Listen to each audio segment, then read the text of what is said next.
Hi guys, मैं अजीत झा अपने channel education by infinity से एक बार फिर आप लोगों के लिए 12th क्लास की अगली वीडियो लेकर आया हूँ। देखिए, आज की वीडियो में एक्चुअल में हम कोई टॉपिक डिस्कस नहीं करेंगे। जैसा कि अभी आप लोगों के पास शायद न्यूज़ आ गई होगी कि सीबीएसई इस साल जो है सिलेबस को थोड़ा कम कर रही है। जो 9th to 12th का सिलेबस है एवरी सब्जेक्ट का ऑलमोस्ट, वो थोड़ा कम कर रही है और उसने अपना जो सिलेबस रिड्यूस हो रहा है उसको ऑलरेडी अपनी वेबसाइट पे पब्लिश भी कर दिया है। आप चाहे तो मेरे लिंक से उसको डाउनलोड भी कर सकते हैं। अब हम बात करते हैं कि जैसा कि आपको स्क्रीन पे दिखाई दे रहा है कि उन्होंने चैप्टर्स मेंशन कर दिए और जो सिलेबस रिड्यूस करे वो मेंशन कर दिया। बट मैं आपको बता दूं, सिलेबस जो रिड्यूस करा है वो कौन सी एक्सरसाइज से बिलोंग करता है, ठीक है, कौन सी एक्सरसाइज में आपको क्या करना है क्या नहीं करना, आज हम उसको डिस्कस करेंगे। मेन हमारा वो टॉपिक होगा। तो एक बार हम देख लेते हैं वन बाय वन करके, और मैं कोशिश करूंगा कि आपको अच्छी तरीके से समझ आ जाए ताकि आप रिड्यूस सिलेबस को कम करके और बाकी जितना भी टॉपिक बचता है उसको फर्दर कंटिन्यू कर सके। तो बेसिकली आप देख सकते हैं यहाँ पे आपके सामने स्क्रीन पे खुला हुआ है वो रिड्यूस सिलेबस जो सीबीएसई ने प्रोवाइड करा है अपनी वेबसाइट पे। तो देखिए, हम डिस्कस करेंगे कि इस टॉपिक से कौन सी एक्सरसाइज डील करेगी, कौन सी एक्सरसाइज आपको नहीं करनी है बच्चों। तो यहाँ पे आप देख सकते हैं सबसे पहला लिखा हुआ है यूनिट 1 में रिलेशन एंड फंक्शन, जिसके अंदर 2 चैप्टर्स आते हैं, relation and function and inverse trigonometry. That means NCERT के बुक के अकॉर्डिंग फर्स्ट और सेकंड चैप्टर। तो उन्होंने सबसे पहले, अगर मैं यहाँ पे आपको दिखाऊं, तो उन्होंने जो टॉपिक यहाँ से फर्स्ट चैप्टर के रिलेशन एंड फंक्शन से हटाया है वो टॉपिक है, एक तो आप देख सकते हैं यहाँ पे composite function and inverse of a function. तो अगर मैं आपको एक्सरसाइज के अकॉर्डिंग दिखाऊं, तो आपको एक्सरसाइज के अकॉर्डिंग मैं दिखाता हूं यहाँ पे। तो ये मैंने आप लोगों के सामने सीबीएसई का कंटेंट वाला पेज ओपन कर दिया है। आप कंटेंट वाले पेज में देख सकते हैं कि जो टॉपिक इन्होंने सबसे पहले फर्स्ट रिमूव करा है फर्स्ट चैप्टर में से, वो है हमारा एक तो कंपोजिट फंक्शन और एक इन्वर्टिबल फंक्शन या फिर इनवर्स ऑफ अ फंक्शन। तो आपको मैं अगर इस एक्स में से दिखाऊं, तो जो एनसीईआरटी है उसका 1.4 टॉपिक जो है वो इन्होंने सीबीएसई से रिमूव कर दिया। अगर 1.4 टॉपिक की बात करें तो 1.4 टॉपिक के ऊपर एक्सरसाइज 1.3 बिलोंग करती है। दैट मीन्स फर्स्ट चैप्टर के अंदर आपको 1.3 एक्सरसाइज नहीं करनी, बाकी आपको सब कुछ करना है। तो 1.3 को छोड़ के फर्स्ट एक्सरसाइज में जितने भी एक्सरसाइज है वो आपको सब इंक्लूड करना है। इसके अलावा हम सेकंड की बात करें तो देखिए, सेकंड इनवर्स वाला टॉपिक है, उसके अंदर अगर मैं दिखाऊं आपको तो इन्होंने कौन कौन से टॉपिक को रिमूव कर दिया।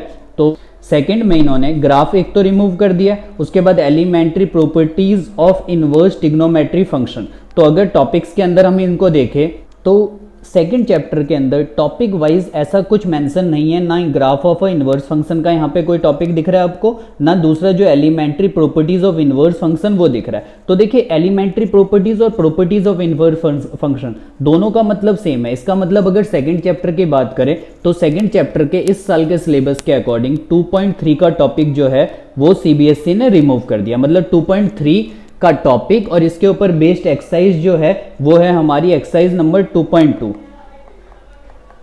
वो आपको नहीं करनी है, ठीक है। इसके अलावा ग्राफ से रिलेटेड वैसे क्वेश्चन तो एनसीईआरटी में नहीं है, बट आपको इनवर्स का ग्राफ अपनी बुक के अंदर दिख जाएगा, आपको ग्राफ नहीं करना। अगर मैं आपको एक बार दिखा दूं कि कौन कौन से क्वेश्चन ग्राफ से रिलेटेड है, तो कुछ इस टाइप से है। तो आप अपनी स्क्रीन पे देख सकते हैं, ये ग्राफ बना रखा है इनवर्स का फंक्शन का, ठीक है ना। तो देखिए, साइन इनवर्स का ये ग्राफ है, ये अब हमारे सिलेबस में इस साल के पेपर में नहीं आएगा। देन हम बात करें आगे की, तो वो देख लेते हैं। देन आप देख सकते हैं ये कॉसेक इनवर्स का ग्राफ कुछ इस टाइप से यहाँ पे बना रखा है, ये भी हमें इस साल नहीं करना है। मींस ग्राफ कोई भी हो, चाहे साइन इनवर्स चाहे कॉस इनवर्स, इनवर्स फंक्शन के जितने भी ग्राफ है वो सिलेबस में इस साल के पेपर में नहीं आएगा। तो फर्स्ट चैप्टर और सेकंड चैप्टर का ये कुछ टॉपिक है। सेकंड यूनिट जो कि अलजेब्रा के अंदर बिलोंग करता है, उसके अंदर मैट्रिसेस की अगर मैं बात करूं तो मैट्रिसेस के अंदर एक जो existence of non zero matrices whose product is a zero matrices, ये पर्टिकुलर किसी टॉपिक से बिलोंग नहीं करता है, ठीक है। तो अगर मैं इसकी बात करूं तो ना के बराबर का टॉपिक है, तो इसको अगर सीबीएसई ने इग्नोर भी कर दिया या इसको सीबीएसई ने रिड्यूस भी कर दिया तो उसका हमें कोई प्रॉफिट इतना मिलने वाला है नहीं। देन सेकंड की बात करें मैट्रिसेस में, तो concept of elementary and row operation, ये अगर मैं आपको थोड़ा सा हाईलाइट करके बताऊं बच्चों, तो आपका ये जो टॉपिक है concept of elementary row and column operation, ये टॉपिक बहुत बहुत बहुत इंपॉर्टेंट टॉपिक था जो सीबीएसई ने रिमूव कर दिया, जिसके अंदर हम इन्वर्स निकालते थे एलिमेंट्री ट्रांसफॉर्मेशन मेथड के अकॉर्डिंग, और ये एवरी ईयर पेपर में आता था। तो जो आपका थर्ड चैप्टर है, जो सेकंड यूनिट का फर्स्ट चैप्टर मैट्रिसेस है, उसके अंदर से अगर मैं इस टॉपिक की बात करूं तो इस टॉपिक के अकॉर्डिंग जो सीबीएसई ने एक्सरसाइज हटाई है वो है 3.4 की एक्सरसाइज। मींस एक्सरसाइज 3.4 वो सीबीएसई ने रिमूव कर दिया। तो आपको एक्सरसाइज 3.4 थर्ड चैप्टर का वो नहीं करना। क्लियर। उसके बाद proof of uniqueness of inverse if it exist, that means ये जो टॉपिक है ये बेसिकली डिटरमिनेंट से बिलोंग करता है, बट इन्होंने इसमें डाल रखा है तो कोई दिक्कत नहीं है, हमारा इससे भी रिलेटेड कोई क्वेश्चन इसमें आएगा नहीं। मीन्स अगर मैं मेन अभी तक आपको बताऊं तो अभी तक का जो फंडा है वो ये है कि concept of elementary row operation जो थर्ड चैप्टर का 3.4 एक्सरसाइज है वो बहुत इंपॉर्टेंट एक्सरसाइज है जिसको सीबीएसई ने इस साल रिमूव कर दिया है। तो 3.4 की एक्सरसाइज हमें नहीं करनी। अगर आपको मैं फर्स्ट चैप्टर की बताऊं तो फर्स्ट चैप्टर में मैंने आपको बताया, फर्स्ट चैप्टर में 1.3 की जो एक्सरसाइज है वो अब हमें नहीं करनी। देन सेकंड चैप्टर की बात बताओ तो सेकंड चैप्टर में एलिमेंट्री प्रॉपर्टीज पे बेस्ड एक्सरसाइज है 2.2, तो 2.2 की एक्सरसाइज वो भी इस साल रिमूव कर दी उन्होंने। फिर डिटरमिनेंट जो हमारा फोर्थ चैप्टर है, अगर मैं डिटरमिनेंट की बात आपको करूं तो डिटरमिनेंट के अंदर जो पहला टॉपिक इन्होंने रिमूव करा है वो आप देख सकते हैं, इन्होंने मेंशन कर रखा है प्रॉपर्टीज ऑफ डिटरमिनेंट, जो कि डिटरमिनेंट का एक बहुत इंपॉर्टेंट टॉपिक था और थोड़ा टिपिकल भी था, बच्चों को इसमें थोड़ी प्रॉब्लम भी आती थी, जो कि अब इन्होंने रिमूव कर दिया। अगर मैं डिटरमिनेंट की प्रॉपर्टीज ऑफ डिटरमिनेंट के टॉपिक की बात करूं तो ये हमारी एक्सरसाइज 4.2 से बिलोंग करता है, तो 4.2 की एक्सरसाइज अब आपको नहीं करनी है। इसके अलावा आप देख सकते हैं consistency and inconsistency and number of solution of system of linear equation of example.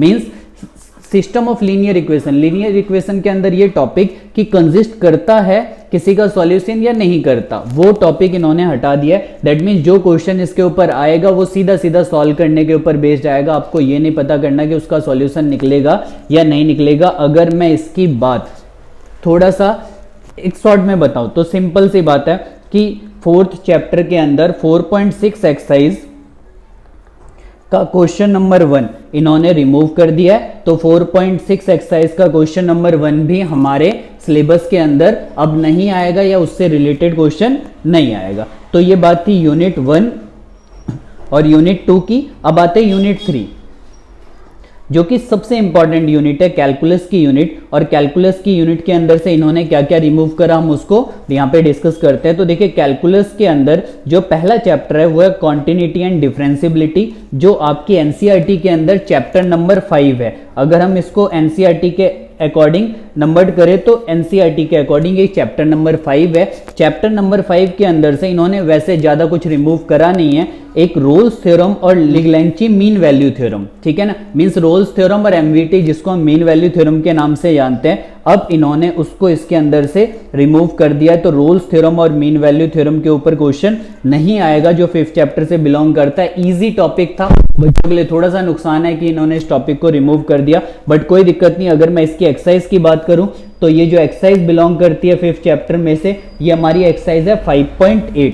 तो एक्सरसाइज 5.8 रिमूव कर दिया गया है इस साल के लिए, ठीक है। देखिए मैं आपको आपकी एक चीज क्लियर कर दूं कि ये जो भी चेंजेस लाए गए, जो सिलेबस रिड्यूस करा गया वो इस साल रिड्यूस करा गया। जो इस साल जो कोविड-19 की वजह से डैमेज हुआ है उसको रिकवर करने के लिए टाइम बचा नहीं है। स्कूल कब खुलेगा अभी कुछ पता नहीं है, ठीक है ना, कोई ऐसा पर्टिकुलर डेट आया नहीं है जब स्कूल स्टार्ट होगा। तो इसलिए सीबीएसई ने अभी हाल फिलहाल में रिड्यूस करके सिलेबस 9 to 12 को प्रोवाइड, इसमें 12th क्लास का आज हम रिव्यू करेंगे। देन मैं आपको धीरे धीरे करके 11th, 10th, 9th का भी सिलेबस रिड्यूस करके बताऊंगा। बेसिकली जो सीबीएसई मेंशन करके देती है और जब हम एनसीईआरटी को कंपेयर करते हैं तो उसमें थोड़ा सा बच्चों को समझने में प्रॉब्लम होती है। जो टीचर होते हैं उनको ऑलरेडी पहले से पता होता है तो उनको इतनी दिक्कत नहीं होती है, बट जो बच्चे होते हैं वो बेसिकली समझ नहीं पाते कि कौन सी एक्सरसाइज किससे बिलोंग करता है एट द फर्स्ट, जब तक उन्होंने करा नहीं होता है। तो इसलिए ये वीडियो मेरी उन्हीं को डेडिकेट है जो कि अब ये चाहते हैं कि पहले मैं रिड्यूस को कर लूं सिलेबस, देन उसके बाद फर्दर कंटिन्यू करूं। तो आप देख सकते हैं ये हमारा 5th चैप्टर था। उसके बाद 6th चैप्टर एनसीईआरटी के अकॉर्डिंग 6 चैप्टर जो कि एप्लीकेशन ऑफ डेरिवेटिव है और फर्स्ट बुक का लास्ट चैप्टर है कैलकुलस 3rd यूनिट का 2nd चैप्टर है। इसके अंदर इन्होंने रेट ऑफ चेंज का टॉपिक रिमूव कर दिया जैसा इसमें मेंशन है, ठीक है, और इसके साथ इन्होंने अप्रॉक्सीमेशन को भी रिमूव कर दिया। तो रेट ऑफ चेंज की बात करूं तो रेट ऑफ चेंज के ऊपर जो हमारी एक्सरसाइज है वो है 6.1, तो एक्सरसाइज 6.1 रिमूव कर दिया गया, मीन 6.1 अब इस साल जो बच्चे 12th में उनको करने की जरूरत नहीं है। देन इसके बाद जो अप्रॉक्सीमेशन का टॉपिक आता है वो आता है 6.4 में, तो एक्सरसाइज 6.4 भी 6 चैप्टर से रिमूव कर दी गई है इस साल के सिलेबस के अकॉर्डिंग, तो आपको ये दोनों टॉपिक इसमें नहीं करना। तो ये तो हमारी फर्स्ट बुक की बात थी। अब हम आते हैं सेकंड बुक के अंदर। तो देखिए जैसा मैं बता रहा हूं कि कैलकुलस सबसे इंपॉर्टेंट चैप्टर है, और कैलकुलस में क्या होता है, कैलकुलस में जो चीजें लिंक्ड होती है आपस में, मींस एक चीज दूसरी चीज से लिंक्ड होती है, तो रिमूव करना थोड़ा सा टिपिकल कम होता है, तो इसलिए रोल्स थ्योरम और मीन वैल्यू थ्योरम को जो 5वें चैप्टर से रिमूव करा गया है, मैं आपको बता दूं कि इसका बाकी किसी चैप्टर से इतना लिंक है नहीं बच्चों। और जब हम एप्लीकेशन ऑफ डेरिवेटिव की बात करते हैं तो एप्लीकेशन ऑफ डेरिवेटिव के अंदर टोटल 5 मेरे पास एप्लीकेशंस है, और पांचों एप्लीकेशन आपस में इंडिपेंडेंट है, उनका आपस में कोई लिंक नहीं है, लेकिन उनका लिंक किससे बनता है, डेरिवेटिव से बनता है। क्यों? क्योंकि वो क्या है, वो एप्लीकेशंस है डेरिवेटिव की, ठीक है। तो उसके अंदर से 2 इन्होंने एप्लीकेशंस कम कर दी, अब हमारे पास 3 एप्लीकेशन बची है, इंक्रीजिंग, डिक्रीजिंग, टेंजेंट नॉर्मल और मैक्सिमम मिनिमम, जो ऑलरेडी बहुत इंपॉर्टेंट है, जो टॉपिक्स हुआ करती थी, अब उसमें से क्वेश्चन आएगा। देन हम बात कर लेते हैं 7th चैप्टर फर्स्ट बुक का सेकंड बुक का फर्स्ट चैप्टर जो कि इंटीग्रल है और इंटीग्रेशन है। उसके अंदर से भी जैसा मैंने आपको बताया ये भी कैलकुलस का एक पार्ट है और लिंक करेगा आगे के चैप्टर्स में, और साथ में डेरिवेटिव से भी लिंक करता है, तो इसमें भी ज्यादा कुछ रिमूव नहीं करा गया। आप एक फॉर्म देख सकते हैं, ये फॉर्म है, एक्चुअल में ax² लिखा होना चाहिए था, तो ये फॉर्म बनता है √ax² plus bx plus c। ये जो फर्स्ट लिखा है थोड़ा सा 2 को नीचे आ गया प्रिंट में, वो कोई दिक्कत नहीं, आप उसको, और सेम नीचे भी इसकी फॉर्म है। तो इससे जो एक्सरसाइज हमारी बिलोंग करती है 7 चैप्टर में से, वो मैं आपको बता दूं कि 7 चैप्टर में से जो इन्होंने ये फॉर्म दे रखी है जिसको इन्होंने रिमूव करा है, उसके अकॉर्डिंग 7.7 एक्सरसाइज आपको करने की जरूरत नहीं है। तो ये भी हमारे लिए एक नुकसान ही है, क्योंकि इजी एक्सरसाइज थी, बच्चों को इजीली समझ आ जाती थी। 7.7 प्लस सप्लीमेंट्री, 7 चैप्टर की सप्लीमेंट्री है। सप्लीमेंट्री वो एक्सरसाइज होती है जो बुक के एंड में पब्लिश करी होती है, तो सप्लीमेंट्री हमें 7 चैप्टर का नहीं करना है। सप्लीमेंट्री के अंदर आपको बेसिकली ये फॉर्म मिल जाएगा, तो ये फॉर्म सप्लीमेंट्री के अंदर है, आपको ये फॉर्म नहीं करना, और ये 7.7 के अंदर इस फॉर्म से रिलेटेड क्वेश्चन है, तो हमें ये भी नहीं करना है बच्चों। उसके बाद हम बात कर लेते हैं 8th चैप्टर और 2nd चैप्टर है जो है 2nd बुक का। तो जब हम इसकी बात करते हैं तो आप देख सकते हैं area between any of 2 above said curve. हम जब बात करते हैं 7-8 चैप्टर की, तो ये एक शॉकिंग है, एक्चुअल में ये इसलिए शॉकिंग है क्योंकि इन्होंने एक बहुत ही बड़ा टॉपिक इसमें से रिमूव कर दिया। मींस 2 कर्व के बीच में जब एरिया बाउंड होगा, अब उससे रिलेटेड क्वेश्चन इसमें इस साल के पेपर में बच्चों के नहीं आएंगे इनके अकॉर्डिंग।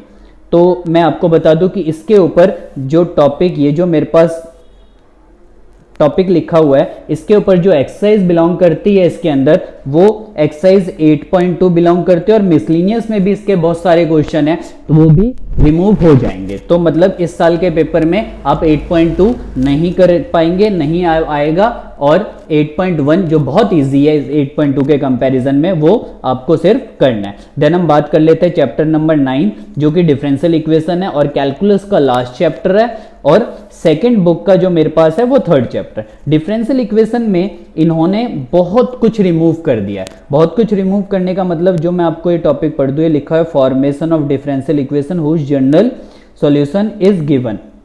दैट मीन्स एक जो डिफरेंशियल इक्वेशन है उसको फॉर्म करना, उसको फॉर्म करने के ऊपर बेस्ड इन्होंने एक्सरसाइज जो है वो पूरी तरीके से हटा दी है। तो इसके ऊपर जो बेस्ड यहाँ पे एक्सरसाइज होगा वो हमारे पास होगा 9.2। एक्सरसाइज 9.2 इसने रिमूव कर दिया। मैं आपको बता दूं 9.4 भी इसी के जैसा है, बट 9.4 के अंदर क्या है, उसका जर्नल सॉल्यूशन जैसा इन्होंने मेंशन है वो नहीं दिया होता है, और 9.2 में जर्नल सॉल्यूशन दिया होता है। दैट मीन्स 9.2 की एक्सरसाइज कम हो गई इसके अंदर से, तो हमारे पास बाकी सारी एक्सरसाइज हो गई। और इसके अलावा नेक्स्ट की मैं रीड कर दूं आपको, तो कह रहा है solution of linear differential equation of type dy by d x plus p x is equal to Q.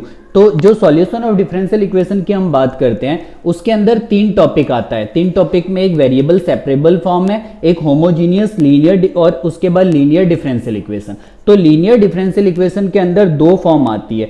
एक फॉर्म जो है हमारे पास वो है dy by d x plus p y is equal to q, और एक फॉर्म ये आप देख सकते हैं जो इन्होंने रिमूव कर दी है dx by d y plus p x is equal to q. तो ऐसा हम बोल सकते हैं कि इन्होंने जो आपके पास लीनियर डिफरेंशियल इक्वेशन है उसके पोर्शन को हाफ कर दिया है। तो उसके पोर्शन को हाफ करने का मतलब, वैसे इस फॉर्म के ऊपर बेस्ड क्वेश्चन ज्यादा एग्जाम में आते भी नहीं थे, तब भी चलो कोई बात नहीं, इन्होंने रिमूव कर दिया तो अब हमें ये टॉपिक भी इसमें नहीं करना है। देन हम आ जाते हैं 4th यूनिट में और चैप्टर नंबर 10th एनसीईआरटी के हिसाब से, और सेकंड बुक का जो चैप्टर है वो आपका कौन सा बनेगा, वो बनेगा 4th चैप्टर। तो जो 10th चैप्टर है वो है वेक्टर। वेक्टर के अंदर से भी इन्होंने ज्यादा कुछ रिमूव करा नहीं है। स्केलर ट्रिपल प्रोडक्ट एक इजी टॉपिक था, रिमूव कर दिया, थोड़ा सा हमारे लिए नुकसान है, बट कोई बात नहीं। स्केलर ट्रिपल प्रोडक्ट का जो कॉन्सेप्ट है वो आपको सप्लीमेंट्री के अंदर से मिलेगा। मींस 7 चैप्टर की भी सप्लीमेंट्री हमें नहीं करनी है, और वेक्टर चैप्टर नंबर 10th की भी सप्लीमेंट्री हमें नहीं करनी है। मैं आपको एक बार दोबारा बता दूं बच्चों, तो सप्लीमेंट्री वो एक्सरसाइज होती है जो एनसीईआरटी के पीछे पब्लिश होती है। अगर आपके पास एनसीईआरटी की बुक होगी, ठीक है, तो आप उसमें लास्ट पेजेस ओपन करके देख सकते हैं, आपको मिल जाएगा स्केलर ट्रिपल प्रोडक्ट का कॉन्सेप्ट, और ये हमें इस साल नहीं करना है। देन चैप्टर नंबर 11 की बात कर लेते हैं। चैप्टर नंबर 11 जो 3 डायमेंशनल ज्योमेट्री है उसके अंदर आप देख सकते हैं इन्होंने जो टॉपिक रिमूव करा है वो है angle between 2 line 2 plane, a line and plane. तो सीधा सीधा मैं आपको बताऊं तो सीधा वो ये कहना चाहते हैं कि एंगल का पूरा कंसेप्ट उन्होंने हटा दिया। मींस एंगल निकालने का जो भी टॉपिक होगा वो अब हमें करने की जरूरत नहीं है। तो मैं आपको बता दूं, एंगल जो है वो पर्टिकुलर किसी एक्सरसाइज के अंदर मेंशन नहीं है, आपको बीच बीच में मिलेगा। तो 11.1 एक्सरसाइज अगर आप छोड़ दें तो 11.2 के अंदर भी आपको एंगल कैलकुलेशन का टॉपिक मिलेगा और 11.3 के अंदर भी मिलेगा। तो दोनों के दोनों आपको नहीं करने। मींस एंगल जो है वो अब आपको नहीं करना, एंगल पे बेस्ड टॉपिक, तो ये हमारा यहां से रिमूव हो गया। इसके बाद हम बात कर लेते हैं चैप्टर नंबर 13 और अगले यूनिट की। तो यूनिट 5 जिसमें एक ही चैप्टर आता है, लीनियर प्रोग्रामिंग ग्राफ का चैप्टर है। आपने 11th क्लास में भी करा है, 12th क्लास में भी आप करेंगे। तो इसके अंदर 2 टॉपिक होते हैं, एक अनबाउंडेड और एक बाउंडेड रीजन। तो मैं आपको बता दूं कि अनबाउंडेड ग्राफ का टॉपिक इन्होंने इस साल इसमें से हटा दिया है। तो अनबाउंडेड ग्राफ नहीं करना आपको। मींस जिस ग्राफ के अंदर लाइनों के अकॉर्डिंग एरिया बाउंड होगा सिर्फ वही कैलकुलेट करा जाएगा, अनबाउंडेड का एरिया वाला क्वेश्चन नहीं करा जाएगा। तो फिर वही बात मैं आपको बता दूं कि पर्टिकुलर इस पे बेस्ड जो है एक्सरसाइज नहीं है इस चैप्टर के अंदर। तो आपको करना क्या है, आपको जो इससे रिलेटेड क्वेश्चन है वो नहीं करने। तो एक्सरसाइज कोई पर्टिकुलर इसमें हमारे पास है नहीं। तो ये था हमारा चैप्टर नंबर 12। देन हम बात कर लेते हैं चैप्टर नंबर 13 की। तो चैप्टर नंबर 13 जो कि लास्ट यूनिट है, 6th यूनिट प्रोबेबिलिटी, एक ही इसमें मेरे पास चैप्टर आता है इस यूनिट के अंदर। इसके अंदर से इन्होंने mean, variance of random variable, binomial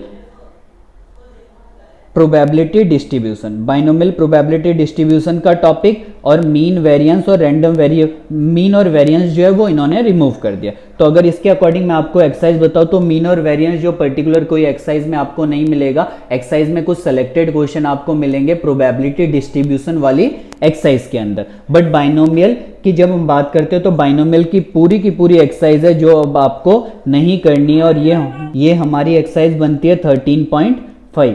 तो ये हमारे पास कुछ एक्सरसाइज है जो सीबीएसई ने इस साल रिमूव कर दी। अगर मैं आपको एक शॉर्ट में लिख के बता दूं तो जो एक्सरसाइज इन्होंने रिमूव करी है वो एक्सरसाइज कुछ इस टाइप से है।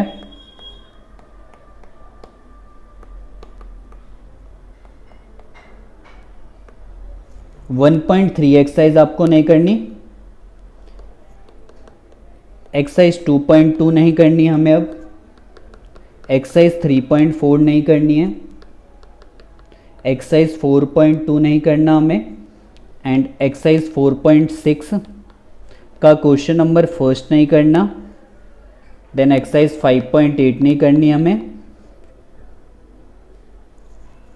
देन एक्सरसाइज 6.1 और एक्सरसाइज 6.4 ये दोनों नहीं करनी हमें, एक्सरसाइज 7.7 प्लस सप्लीमेंट्री इसकी नहीं करनी हमें, एक्सरसाइज 8.2 हमें नहीं करनी, एक्सरसाइज 9.2